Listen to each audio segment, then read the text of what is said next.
저게 보니까 한 50분쯤 되면 자동으로 끊기는 일이 발생하더라고요. 자, 206페이지 문제 가보도록 하겠습니다. 주사 잘 보이지? 잘 안 보여? 보여? 여기 유튜브에 올릴 테니까 나중에 복습하세요. 응? 보고 나서 댓글 달아도 돼요. 알았죠? 댓글을 다는 애들이 있더라고. 생각 안 했었는데 선생님 잘 봤습니다. 먼저 잘 봤는데 뭐 없나요? 근데 뭐라 그렇게? 보지 마 이 새끼야. 그러면서 고2 고3들이 하는 얘기야.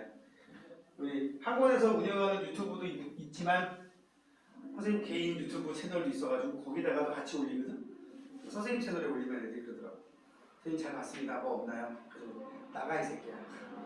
그리고 내가 절대로 구독 신청하지 말라는데 끝까지 구독. 그 누르면 계속 뭐 알림 뜬단 말이야. 귀찮아 죽겠어. 구독자가 무려 9명. 이씨, 안 하는 게 차이 났지. 자, 206페이지 1번 갑시다. 화석과 지질실에 대한 설명으로 옳지 않은 것은 중요라고 써있는 문제만 할 거야. 이제 이건 알았어? 응? 호박 속에 갇힌 생물도 화석이 될 수 있다. 여기서 말하는 그 호박이 펌킨 말하는 거 아닙니다. 응? 호박이 영어로 펌킨인 거 알아? 몰랐지? 알았어? 다 알았어? 난 고등학교 때 몰랐는데. 자, 아무튼 그 호박 아니고요. 그 송진 같은 거 굳은 그 속에 녀석도 화석이 될 수 있고요. 화석을 통해 과거 대륙에 이동을 할 수 있고요. 생명체가 처음 등장한 이후의 역사를 지질시대라고 합니까? 지질시대는 지구에 땅이 생긴 이후부터를 지질시대라고 보는 거야. 근데 그 마그마의 바다도 일종의 땅을 구성하는 성분이라고 해서 그냥 지구 초기부터 따진다고. 선생님 학교 다닐 때는 이게 되게 웃기는 얘기인데 이게 시대적 괴리? 지금 니네는 지구의 나이 46억 년이라고 배우잖아. 이거나 그지? 응? 선생님 때 45억 년이라고 배웠다? 내랑 나랑 니네랑 1억 살 차이나요? 아니잖아. 45억 년이라고 배웠고, 응? 또 이 중에 지질 시대는 38억 년 전부터 1만 년 전까지라고 배웠어. 왜냐면 정말 지구에 딱딱한 땅덩어리가 생긴 건 이쯤부터래.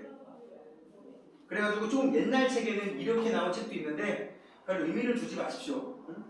그냥 마그마의 바다부터 따져서 지금은 46억부터 따진다고. 이렇게 따진 책은 이제 시중에는 없어. 아니야, 옛날에 나온 책 봐. 발행연도가 2000년 이전인 책에는 저렇게 써있을 수도 있어요.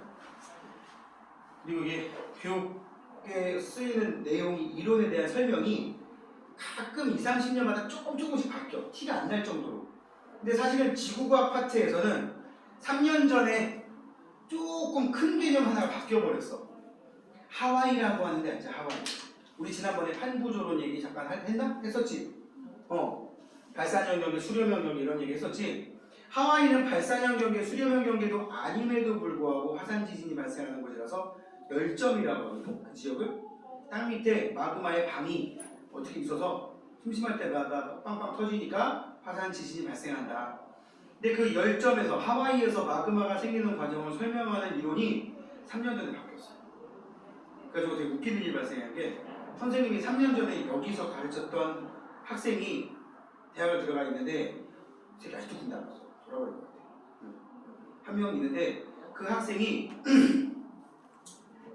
고등학교 3학년 때 나한테 배울 때는 분명히 하와이 밑에 열점은 그 열점 주변에 물질이 열이 축적돼서 온도가 상승해서 마그마가 생긴다 라고 배웠고, 나도 그렇게 가르쳤고 그 친구도 그렇게 배워서 대학을 갔거든.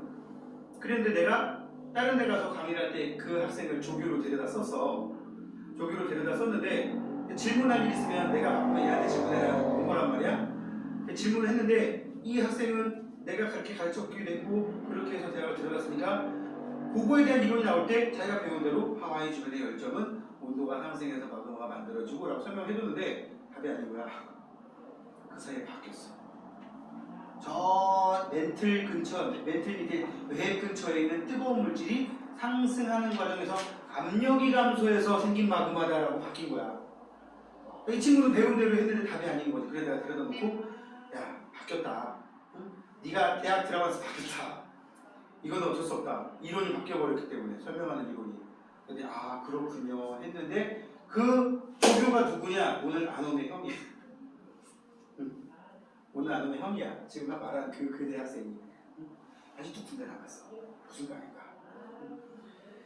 자 그렇다고요. 정우야 니네 형 얘기한 거야. 자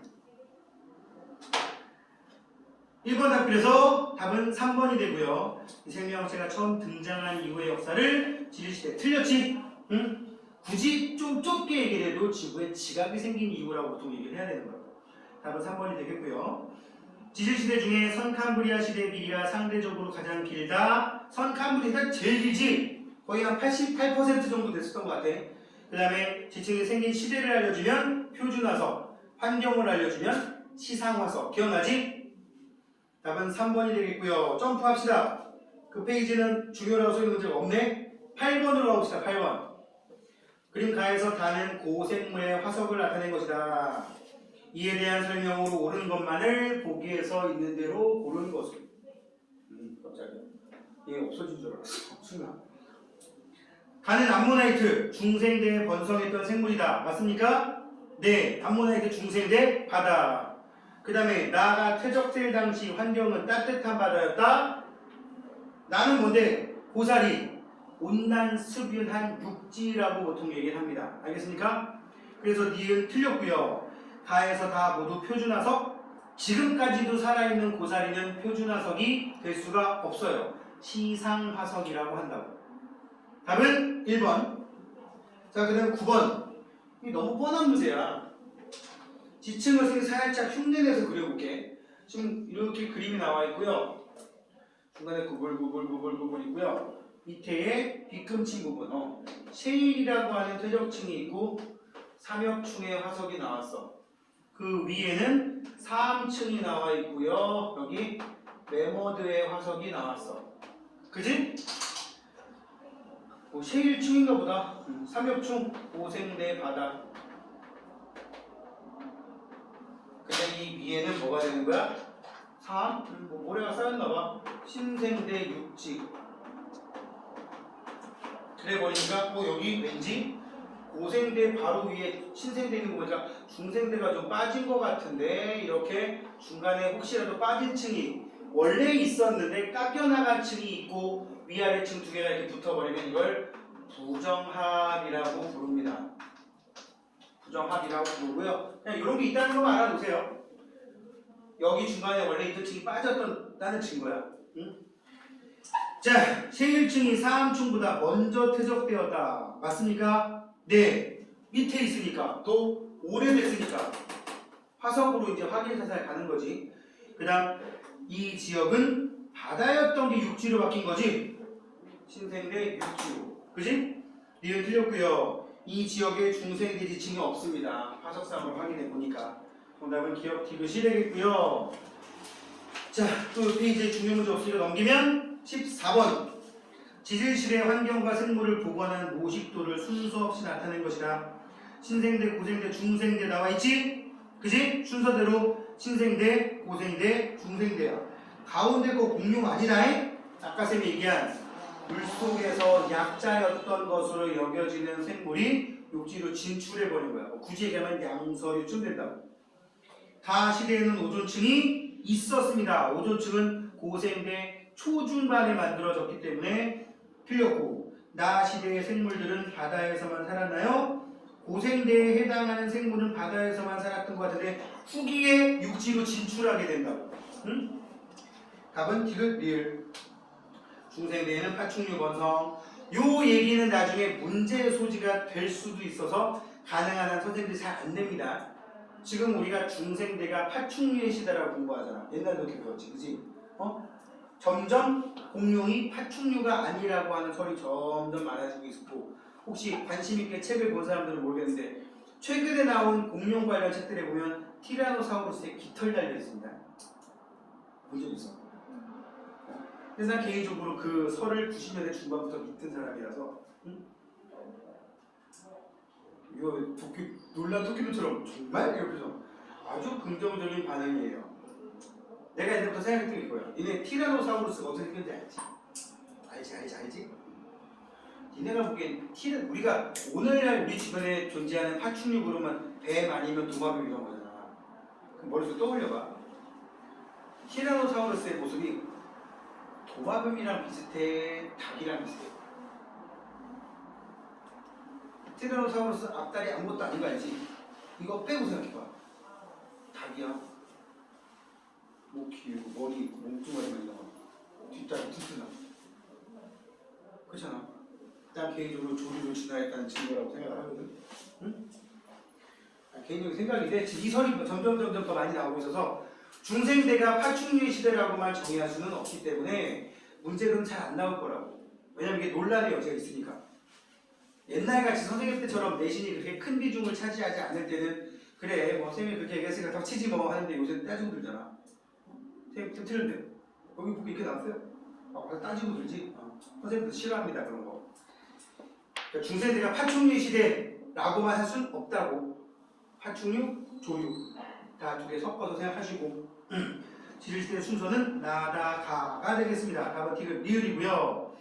16번 아까도 말했지만 세 번째 대멸종, 다섯 번째 대멸종 두 개만 알아놓으라고 그랬지. 가시기의 대멸종에 대한 거는 운석 충돌이 주요 원인인 거는 그 중생대 말의 대멸종의 원인이라고 보고 있고요. 혹시 그 녀석 만나겠다라는 애니메이션 본 적 있는 사람? 봤어? 난 한 100번 봤어. 100번. 우리 딸 너무 좋아해서. 거기도 끝장면에 애꾸는 바크하고 만나 아니지. 하트하고 둘이 결투하잖아. 태어나 그지? 원래 애꾸는 바크가 걔네 아빠잖아. 그지? 정하나. 기억을 못하네. 애들 둘이 막 싸울 때 화산 폭발하면서 화산대 떨어지고 눈 내리고 막 이 상황에서 싸우잖아. 그지? 둘이만 얘기하고 있어. 그 녀석 만나겠다라고 한번 보세요. 1분 만한데 그냥 재밌어요. 공룡을 굉장히 쉽게 그리죠. 얼굴은 동그랗게. 그지? 공룡 얼굴이 잘 동그래. 하여튼 그 장면에서 보면은 그 중생대 말 공룡 멸종하던 시기랑 비슷한 환경을 그림에 그려놨어. 화산재로 인해서 하늘 컴컴해져 있고 눈 내리고 막 눈 속에 파묻히고 막 이런 장면 나오는데 그러면 만약 걔네가 파충류라면 못 견디겠지. 근데 굳이 파충류가 아니라도 사람도 포유류인데 그렇게 눈 계속 내리고 계속 추우면 얼어 죽어. 그잖아. 그지? 자, 아무튼 기억은 중생대말, 니은도 중생대말이고요. 5번의 멸종 중에 멸종 규모가 가장 컸던 건 고생대말입니다. 정답은 몇 번? 디귿이 된다고. 자, 1등급 도전으로 바로 갑니다.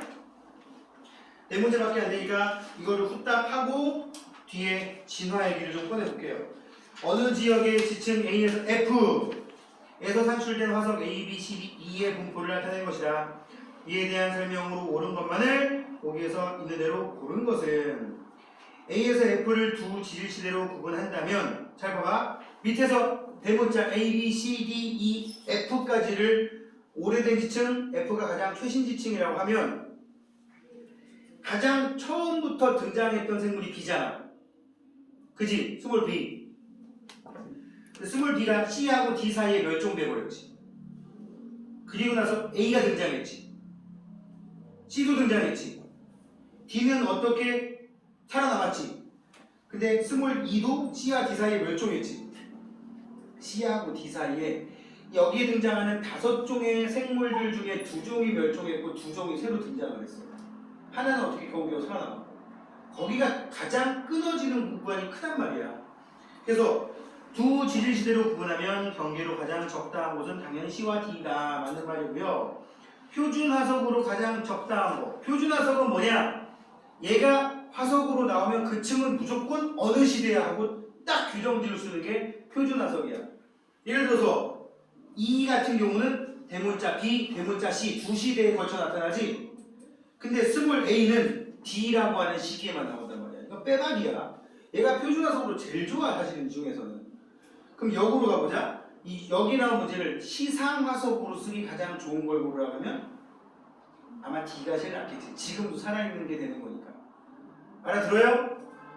정답은 1번이 되겠습니다.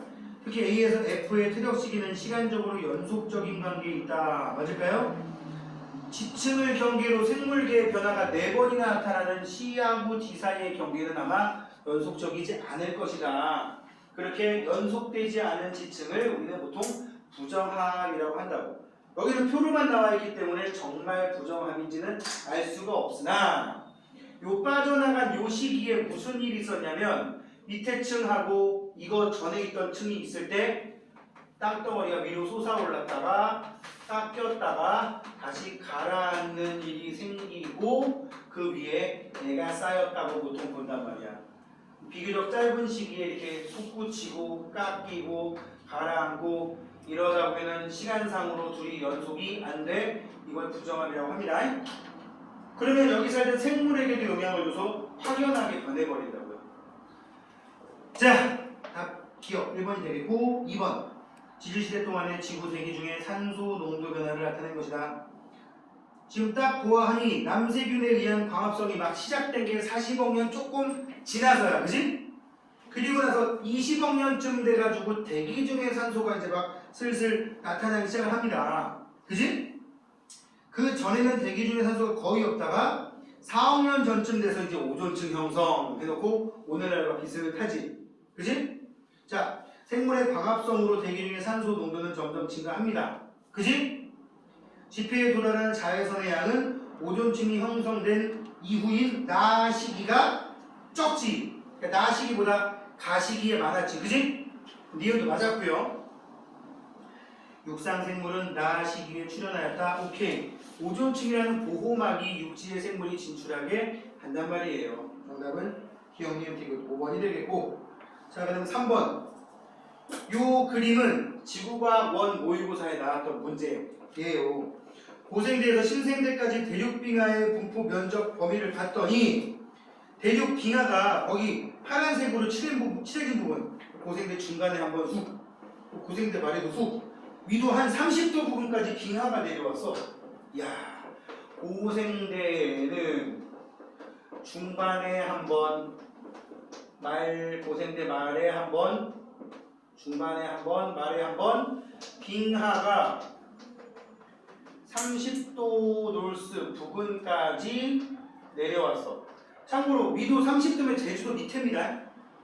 우리나라 비유를 하면 그 일본 규슈라고 아니 규슈라고 일본 지도 이렇게 해서 혼슈, 시코쿠, 규슈, 홋카이도 이렇게 있잖아.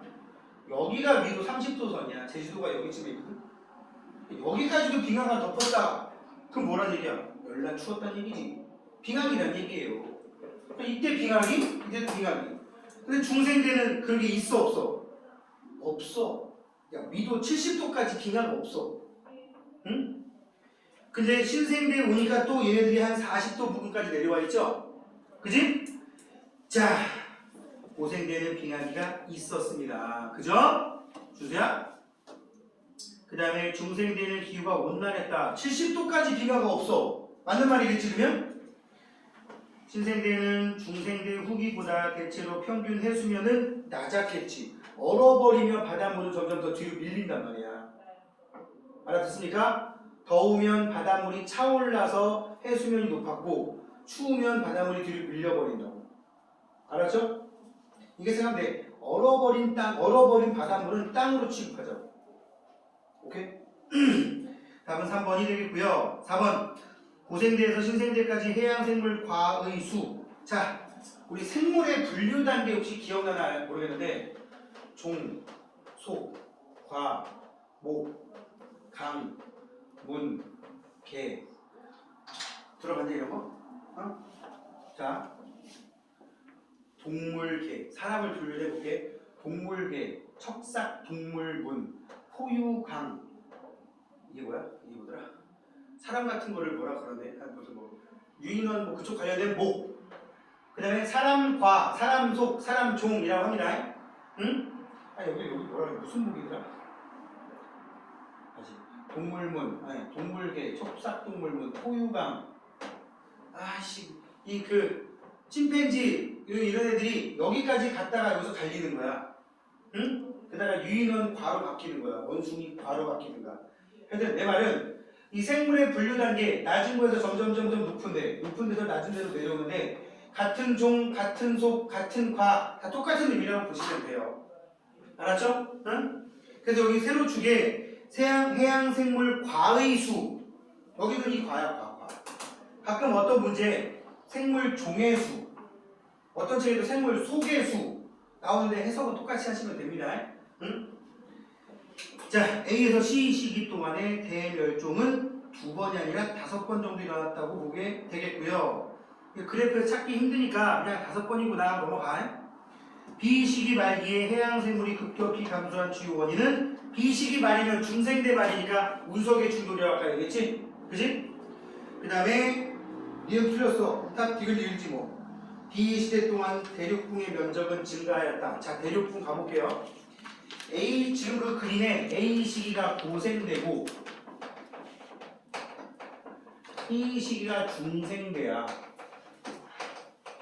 문제 디귿에 뭐라고 되어 있냐면 B 시대 동안의 대륙붕의 면적은 증가하였다. 그럼 B 시대 동이 아니면 여기에서 판게아가 만들어졌잖아. 판게아. 초대륙 판게아. 그지? 저희 그냥 그림 간단하게 그릴게. 거대한 초대륙 판게아가 있었는데 B 시기로 넘어오면서 얘네들이 이렇게 4개로 쪼개졌다라고 치자고. 이렇게 4개로 쪼개져 버리면 자 봐 여기 사실은 대륙붕의 뜻 자체가 뭐냐면 대륙붕 수심 200m 미만의 얕은 바다라는 뜻이야. 아까 선생님이 대륙 글자를 뒤끝 막 썼었지. 그걸 대륙붕이라고 치자고. 모든 게 그런 건 아니지만 대체로 육지와 붙어있는 얕은 바다를 대륙붕이라고 하고 기준이 수심 200m야. 200m도 사실은 졸라 깊어요. 응? 근데 전 세계 바다 평균에 비하면 얕다고. 요게 대륙붕에 해당하는 곳이었어. 요게 대륙붕에 해당하는 곳이었는데 여러 개로 쪼개지면 지금 여기다가 해볼게. 요거는 원래 있던 대륙붕이야, 그지? 요거는 원래 있던 대륙붕이야. 요거는 원래 있던 대륙붕인데 대륙붕의 면적이 여기 더 생겼지? 더 생겼어, 더 생겼어. 더 생겼단 말이야. 대륙붕이 얕은 바다라서 생물이 서식할 환경으로 훨씬 유리하거든. 먹이 활동하기도 좋고. 따라서 대륙붕의 면적이 증가하면서 생물이 좀 더 다양해지는 거라고. 그래서 공룡 중에서 뭐 바다 생활하는 공룡도 있었잖아, 그렇지? 겉으로 보기에는 거의 물고기처럼 보이는 공룡도 있었고, 막 다리가 지느러미처럼 발달해버린 그런 공룡도 보면 나온다고. 그 녀석 만나겠다 갔으니까 알 거 아니야. 거기도 하트가 바다에 빠져 죽었을 때 구해준 그 페로페로라고 나오지. 핑크색 공룡이잖아, 바다. 100번 보면 알아. 혀이 길게 쫙 나오는 핑크색. 기억 안 나? 오늘 가서 한번 다시 봐. 알았지? 그 녀석 만나겠다. 여러분 수준에 맞춰서 더빙 버전 보셔도 됩니다. 응? 일본어 듣기 불편할 거 아니야. 자, C 시대에는 생물 과의 수가 가장 많았다. 그래프를 보니까 그러네. 참고로 진화가 일어날수록 생물 종의 수, 과의 수 점점 더 많아지는 양상을 보입니다. 굳이 별다른 대멸종이 오지 않는 한. 자, 여기까지가 지지시대 얘기였고요. 자연선택과 식물의 진화 파트는 한번 쭉쭉 읽고 넘어가도록 하겠습니다. 이거 끝나면 생물 다양성. 자, 이제 자연선택과 생물의 진화. 원래 여기는 정명재 선생님이랑 누가 할까 아직 안 정한 파트이긴 한데 그냥 진화 얘기 나오니까 지질시대 뒤쪽에 붙어 있다는 의미에서 선생님이 그냥 훅 해버리도록 할게요. 별거 없고요. 여기 자연선택, 생물의 진화. 방금 전에 우리 고생대, 중생대, 신생대 생물들에 대한 얘기를 했는데 과거보다는 현재로 오면 올수록 생물의 진화는 당연히 더 고차원적으로 일어난다. 응? 이렇게 생각할 수가 있겠는데 원래 진화의 가장 단순한 원리는 하등생물에서 고등생물로 진화한다라는 게 원칙이고요. 좀 더 간단한 구조의 생물에서 복잡한 구조의 생물로 진화한다는 게 또 다른 원칙이에요. 예를 들면 겉으로 보기에 얘도 암모나이트고 얘도 암모나이트인데 얘는 중생대 초암모나이트래요. 얘는 중생대 말암모나이트래요. 이거 어떻게 구분해요? 단면을 잘라보면 속 구조가 더 복잡하게 되어 있는 게 저쪽이야. 그래서 암모나이트도 원래 명칭이 한 서너 개 정도 더 있어. 응? 지금은 안 나와, 고등학교 과정에서는. 나중에 대학교 과정이나 교양 과정으로 교양 관련된 책 같은 데 넘어가면 암모나이트의 또 다른 조금 다른 뭐 벨렘나이트 이런 식으로 명칭 붙은 애들 나와요. 응? 그냥 우리 생각해보자고 설마 이건 알겠지? 아까 최초의 척추동물이 뭐라고? 어류. 응? 그게 진화한 게 양서류. 그게 진화한 게 파충류. 더 가면 조류. 더 가서 포유류라고 얘기를 합니다. 그지? 응? 우리 딱 한 두 가지만 한게 보자. 심장의 구조 어때? 심장의 구조. 물고기 심장 있는 거 알죠? 응? 물고기 심장. 심장의 구조는 심장에서는 피를 받아들이는 심방이 있고 피가 나가는 심실이라는 게 있지. 심실에 연결된 혈관을 동맥, 심방에 연결된 혈관을 정맥이라고 하잖아. 준수야, 그지? 이 정도는 알지? 어류는 심방 하나에 심실 하나예요. 그러다 보니까 산소가 풍부한 혈관이 들어오는 거랑 온몸을 들고 들어온 혈관이 막 뒤섞여 있어가지고 얘들이 조금 하단 말이야. 구별 안 돼 있으니까. 이게 양서류, 파충류로 올수록 점점 심장의 구조가 복잡해집니다. 우리는 심방 몇 개야? 심실? 이게 산소를 가지고 들어오는 혈관, 산소를 가지고 나가는 혈관, 온몸을 들고 들어오는 혈관, 다시 폐로 가서 깨끗해지려고 나가는 혈관 다양하게 나오지? 이렇게 복잡한 구조로 진화를 한단 말이야. 이게 심장의 구조뿐만 아니라 뭐 예를 들어 자손을 퍼뜨리는 방법에도 마찬가지야. 하등생물은 대체로 체외 수정을 하지. 그지? 좀 고등생물은 체내 수정을 하지. 왜? 그게 더 확실하니까. 그러니까 체외 수정하는 애들은 확률이 떨어지니까 열나게 많이 나와버리잖아. 물론 우리 그 덕에 명란도 먹고 날치알도 좀 먹고, 그지? 어? 날치알 덮밥에 날치알 몇 마리 들어가냐? 한 숟가락만 해도 수백 개 아니냐? 그지? 근데 우리는 자손을 낳을 때 인간이 제일 산방에 제일 많이 나는 애기가 몇 명까지래? 기네스 북에 두 자릿수 있었던 것 같은데. 응? 사람이 애들 많이 낳아봐야 정말 어쩌다 한 번 한 쌍둥이, 가끔 내 쌍둥이, 내 쌍둥이가 아마 있었어 옛날에 평생 어렸을 때. 지금도 기억나. 걔네 이름 넷을 뭐로 적더라? 매난국주 사군자. 그래서 기억나는데 우리는 진화가 돼서 부화의 확률, 새끼가 살아남을 확률이 높다 보니까 많이 안 낳지. 이것도 진화한 거란 말이야. 알로 낳다가 처음에는 무식하게 알을 수만 개, 수십만 개씩 낳다가 체내 수정을 하니까 수정률이 높아져. 굳이 많이 안 낳아도 돼. 그래서 뭐 파충류 쪽으로 오면 알 많이 낳아봐야 한 20, 30개?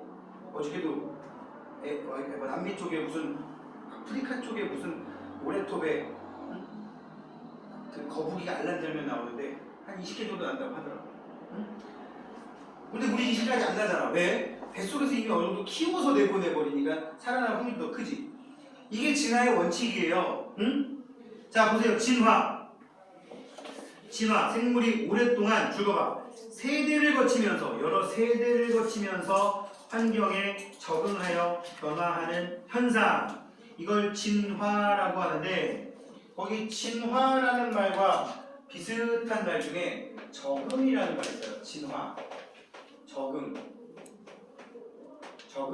여기에 이제 비슷한 개념으로 변이라는 개념이 등장하는데 변이는 변했다 뜻이야. 적응도 주변 환경에 따라서 내가 약간 외형을 변한 것들을 대부분 적응이라고 한다고. 예를 들면 실제로는 아니겠지만 옛날에 우리나라 수영 금메달리스트 중에 박태환이라고 있었어. 박태환 손바닥 발바닥이 엄청 연락 크더라고. 키에 비하면 되게 큰 편이래 손발이. 박태환이 맨날 수영만 하면 나중에 여기 물갈퀴 비슷한 게 만들어져.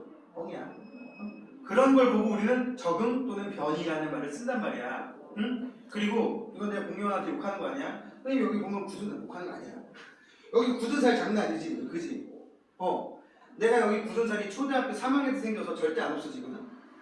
고2, 고3, 뭐 중학생, 고등학생 때 만들어지면 공부를 열심히 했으니까 펜 자국 때문에 이렇게 굳은 살이 생겼나 싶은데 나는 개인적으로 양심에 찔려서 그냥 고백을 하면 공부 더럽게 안 했거든. 이 굳은 살이 그래 처음 막 연필 잡고 할 때 생겼다고 치자. 그럼 공부 안 할 때 없어져야 될 거 아니야. 안 없어져. 왜 굳은 살이 하필 또 이 손가락에서 미안해. 여기는 없고 여기만 이거 보니까 연필 때문인 것 같은데 볼펜 때문인 것 같은데 안 없어져요. 이런 것도 환경에 따라서 내 몸의 상태를 변화시킨 거란 말이야. 이런 거 적응이라고 해. 그런데 너가 선생님이 결혼해서 아기를 낳았어. 아기가 태어날 때 여기 굳은 살을 갖고 태어나면 이건 진화야. 근데 태어났을까 이렇게 하고? 얘가 여기 부산 못 태어나면 내가 의사한테 도대체 무슨 짓을 하고 이랬겠지. 그래서 예전에 어떤 선생님들은 이 적응 또는 변이하고 진화하고 다르다. 뭐가 다르냐? 진화는 무슨 뜻이냐? 진정한 변화다. 진정한 변화. 이건 그냥 겉모양만 변해버린 거라고 본다면 이건 뼛속까지 그 유전 정보 각인이 돼버린 거야. 그래서 진정한 변화다. 그래서 진화라고 얘기하는 선생님이 있었는데 나도 좀 인용을 할게요. 응? 진화는 유전자가 변한 거야. 적응이나 변이는 외형만 변한 것들을 대부분 얘기를 해. 응? 자 보세요. 여러 세대를 거치면서 환경에 적응하면서 결국 이 변이가 여러 세대에 걸쳐버리면 나중에 유전적인 변화를 유발하기도 한답니다. 자 보세요. 그래서 이런 변이에는 그게 유전적 변이와 비유전적 변이가 나오는데 유전적 변이 보세요. 객체가 가진 유전자의 차이로 나타난다. 그러면 이 유전적 변이가 바로 진화라는 얘기지. 그지? 그냥 그 밑에 있는 비유전적 변이는 뭐라 그래? 이걸 개체 변이라고 합니다. 무슨 변이? 요새 이 단어를 안 쓰는지는 모르겠는데 옛날에는 개체변이라는 말을 썼어. 그래서 그 개체변이 하면 이거 생각해.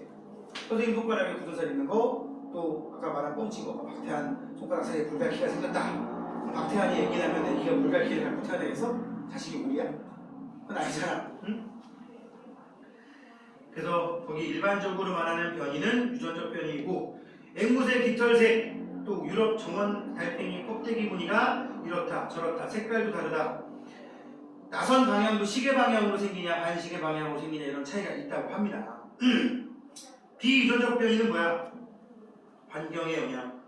이거는 유전되지 않는다는 말에다 줄을 거두시고요. 훈련해가지고 팔 근육을 단련하여 팔이 굵어졌다. 그럼 애기가 식스팩을 달고 태어나겠냐고. 아니지. 화면 밑에 카렌족 여인들은 이건 내가 본 적 있을 거야. 아프리카가 어딘가 남미 쪽에서 그렇게 하는데 여기다가 뭐 이상한 그 링 막 끼워가지고 막 이렇게 돼가지고 뭐 엄청 길어지는 내 개인적으로 좀 부럽긴 한데 또 목이 좀 없는 스타일이라 그거 같은 경우도 뭐야?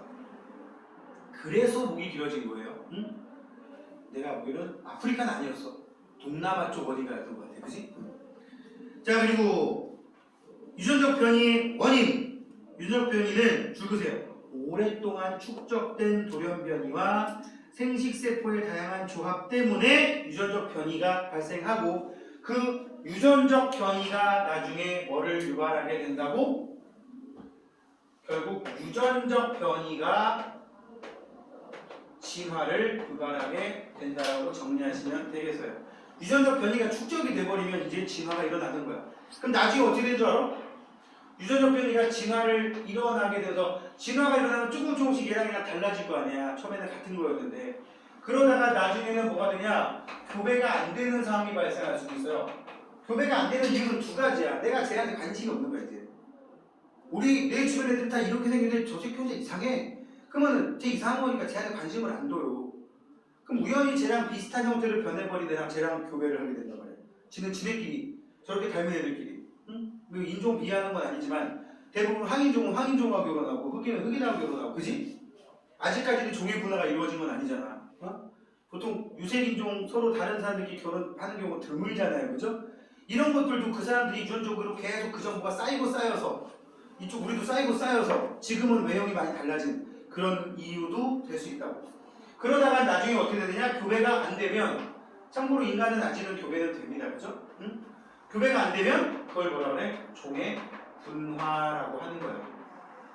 그 종의 분화에 의해서 진화가 이루어진다라고 하는 게 지금 현재 썰이라고. 자, 돌연변이는 DNA 유전 정보에 변화가 생겨. 변화가 왜 생겼냐? 나도 몰라가 대부분이야.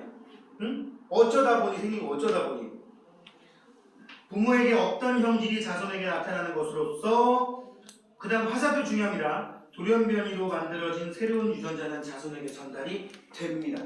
근데 이것도 문제가 좀 있는 게 보통 돌연변이 그러면은 생각해봐. 우리 사람의 경우는 돌연변이가 외형으로 드러나는 경우가 드물거든. 지금은 이제 뭐 워낙 사람들이 영양 상태도 좋고 환경도 좋으니까 드러나는데 선생님 초등학교 때 우리 반에 손가락 6개나 있었어. 왼손인가 오른손인가 손가락이 6개인데 이쪽 엄지손가락 옆에 여기 살 좀 빡빡하게 있는 데 있지. 여기 이렇게 엄지손가락 한 3분의 2만한데 뼈는 없었어. 희한한 거는 나 걔랑 2학년, 3학년, 4학년까지 같은 반이었거든? 4학년 때 와서 알았어. 그때 가서 보니까 어쩐지 이 새끼 여름에도 맨날 긴팔을 입고 다니고 애가 근데 워낙 성격이 활발하기도 하고 운동도 잘해가지고 항상 보니까 한쪽 손이 여기까지 와 있어. 옷이. 그리고 늘 이렇게 하고 있고 나중에 얘기를 해주더라고. 자기 육손이라고. 근데 되게 뭐 걸린 거 없지? 근데 그것들도 옛날에는 돌연변이에 의해 생긴 거였는데 왜 얘가 이렇게 됐는지 모르지. 응? 뭐 나중에 수술해가 잘랐대요. 응. 선생님 동생의 고다리 동창하고 결혼했다고 하더라고. 소식만 듣고 말하는데 그런 것들이 돌연변이란 말이야. 근데 내 말이 이거야. 돌연변이 만약에 니네 주변에 손가락 6개가 있으면 결혼하고 싶겠니? 좀 뚫리잖아. 뭔가 이상하잖아. 나중에 결혼해서 애기 낳으면 애기한테 좀 무슨 안 좋을 것 같기도 하고, 그지? 내 말은 뭐냐면 돌연변이는 대부분 그 세대 그 같은 종 생물에게 좀 부정적인 영향으로 나타나요. 그러면 돌연변이에 의해서 그런 애가 생겼어. 얘 정보가 유전될 수도 있거든? 근데 문제는 이 새끼가 결혼을 못한단 말이야. 동물에다가 적용을 하면 얘가 생식을 하기 힘들다고. 응? 내가 까마귀인데 우리 동네 까마귀 중에 노란색 까마귀 한 마리 오면 생겼어. 어? 그럼 이런 생각해봐. 네가 암컷 까마귀야. 수컷 까마귀야. 노란색이야. 얘랑 결혼하겠니? 찝찝하잖아. 그지? 그래서 원래 돌연변이의 가장 큰 문제는 돌연변이는 유전된다. 하지만 대부분 그 돌연변이 유전자를 가진 애가 그 세대에서 끝나는 경우가 허다해. 그지? 유전되기가 힘들다. 이게 돌연변이설의 문제야. 참고로 진화에 대한 얘기는 아직도 반론이 너무 많아가지고 뭐가 맞다라고 하기 좀 힘든 측면이 좀 있어요. 자, 하여튼 돌연변이 거기 붉은색 딱정벌레 무리의 자손 중에서 초록색 딱정벌레가 나타났다. 근데 이런 경우가 대다수란 말이야. 분명히 여기 나와있듯이 붉은색 딱정벌레인데 교배를 했더니 여기 나왔듯이 무슨 색? 초록색이 나왔어. 그 얘기는 뭐냐? 여기 나와있는 붉은색이었는데 초록의 유전자를 조금 더 가진 경우가 있긴 있었다는 거지. 이 세대는 어떤 게 나타나는 경우는 있겠지. 응? 근데 이렇게 나온 애는 또 다음 세대로 그 색깔을 잘 전달을 못한다니까. 왕따 당한다니까 대부분. 근데 무당벌레도 종류 엄청나게 많은 거 알죠? 응? 걔들은 조금씩 달라져가지고 걔들이 교배를 자꾸 하다 보니까 유전적 다양성이 커진 거야. 선생님들 집 자꾸 얘기해서 미안한데 집이 시골이라서 지난 가을에 솔직히 우리 무당벌레 하면 떠오르는 이미지 있잖아. 빨간색 등껍질에 까만 점 몇 개 박혀있는, 그지? 십자가 모양 박혀있는 무당벌레 봤냐? 무당벌레 등껍질에 이렇게 된 부위가 있어. 이렇게. 와, 십자가 모양. 그것도 있고 까만색 등껍질에 빨간 점 박힌 애도 있고 점 개수 다 다르고 어느 날 발코니에 나가는데 가을에 무당벌레가 전성기거든?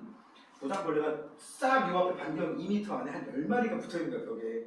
심지어 목 뒤에도 간질간질 같은 여기 붙어있고 막. 개인적으로 우리 집에 무당벌레를 안 무서워하는 사람들만 살아가지고 손등에 올려놓고 보면 우와 얘 이쁘게 생겼다 봤는데 보니까 다 다르다.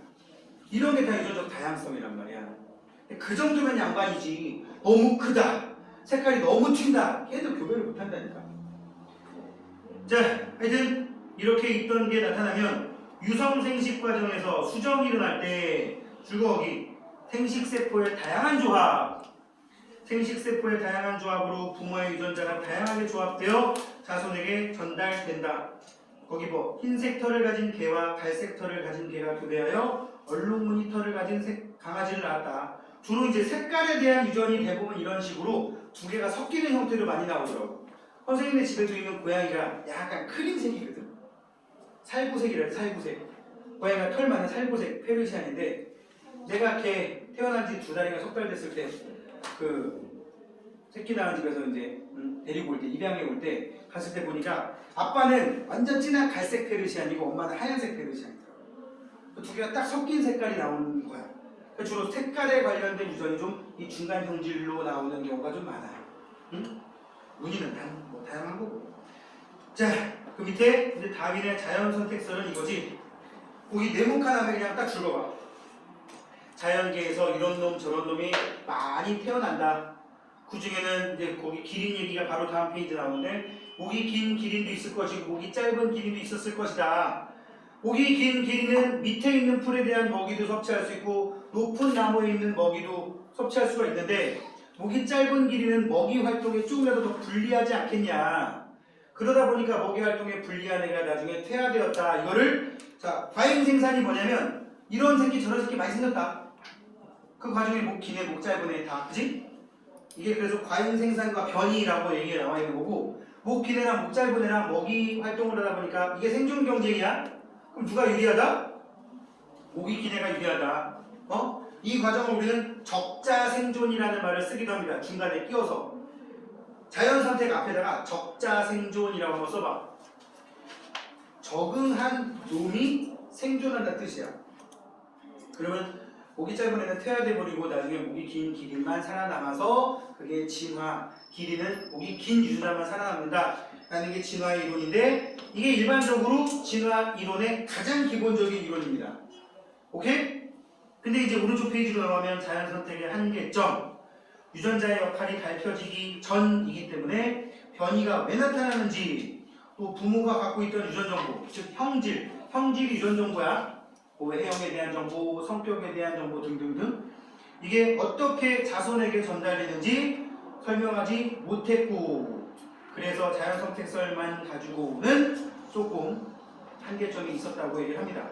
그 밑에 이제 과학에 영향을 주었다, 사회에 영향을 주었다 얘기도 나와 있어요. 이건 나중에 이 문과 갈 사람들 같은 경우는 이 다윈의 진화론이 나중에 그 히틀러 이런 사람들이 유태인들 막 죽이고 할 때 그 명분을 막 쓰였단 말이야. 참고로 다윈 친척 중에 사촌인가 봐요. 프란시스 갈턴이라고 하는 유명한 사람이 있어. 응? 그리고 이 갈턴이란 사람의 사위가 우리 대륙이동설에 나왔던 베게너야.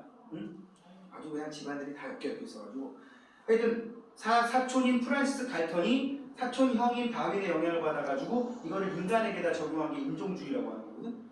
근데 갈턴은 이제 그거를 인종을 차별하는 의미로 쓰인 게 아니라 인종이 다양해지는 원인과 뭐 이런 생각을 많이 이론적으로 정리했는데 그걸 히틀러가 일종의 뭐랄까 갖다가 쓸 때 잘못 쓴 거지.